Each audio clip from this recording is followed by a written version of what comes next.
Anne, tout à l'heure, tu disais que Bassarab était comme missionné. Oui. J'aimerais bien vous entendre. Quelle est la mission de Bassarab au travers de sa vie d'homme, au travers de la vie de son œuvre et au travers de la vie du Sirette, et comment l'homme, l'œuvre, le Sirette se rencontrent et vont continuer les uns au-delà des autres. Oui, c'est de multiples pièges dans le développement d'une idée. Et il peut y avoir le détournement, il peut y avoir des intérêts personnels, il peut y avoir tellement de choses. Et c'est là, je crois, que la pureté d'esprit de la personne peut amener la clarté de l'exposé. Anne, tu veux compléter? Passer de la ténèbre à la lumière Oui. et éclairer Oui. l'exposé sur lequel on se fonde, la transdisciplinarité. Oui. Et toi qui as vu le Sirette grandir Oui. et s'expandre, Oui. tu dirais qu'on en est où maintenant et quel futur tu imagines? Il y a une chose qui me vient à l'esprit là tout de suite, c'est qu'il y a un hommage à rendre infiniment à l'épouse de Bassarab, qui est Michel Nicolescu, qui a été quand même présente au moment de la naissance, de la conception même de la chose, et, et qui a beaucoup soutenu et accompagné Bassarab, qui a été son secrétariat, enfin qui a fait beaucoup de choses. Au départ, c'est extrêmement important et dont j'aurais été complètement incapable. Enfin, en plus qu'elle était formée en informatique, donc elle a aussi pu permettre au départ que les choses s'inscrivent.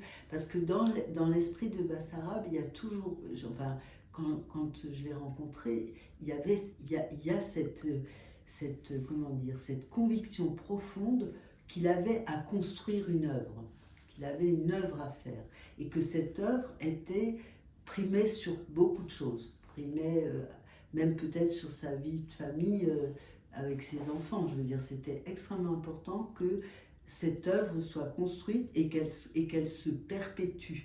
Et qu'il y ait, donc il avait le souci, et ça c'est pas que pour lui, il avait le souci d'honorer et de magnifier, d'exalter des personnes comme Lupasco, comme Alexandre de Salzman, comme Domal, il avait comme ça une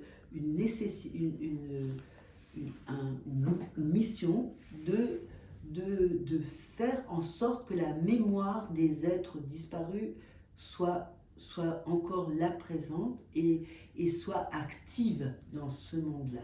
Et ça, il était capable de passer des nuits à écrire des choses et à continuer à penser pour que cette chose se perpétue. C'est au-delà de lui. Moi, j'ai vu travailler Bassarab d'une façon inhumaine, enfin, à mon sens, impossible. Hein, je veux dire, j'avais une journée à 24 heures, il avait une idée à la seconde et il fallait qu'il écrive, il fallait qu'il fasse des papiers, il fallait qu'il fasse plein de choses. Il ne dormait pas beaucoup, il se dopait au café pour rester bien réveillé. Donc il a beaucoup, je veux dire, il était poussé. J'ai jamais vu une pulsion pareille chez un être, j'ai jamais vu ça.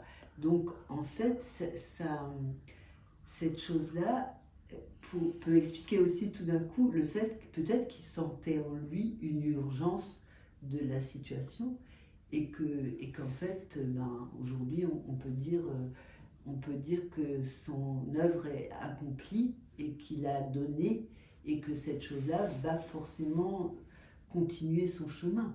Et au-delà de lui, au-delà de nous, au-delà, quoi, dans l'au-delà du trans, dans le trans. Tu valides, Bassarab? Merci, c'est très beau. Ouais. C'est vrai, c'est... Merci à vous. Merci pour ce magnifique témoignage. Ouais.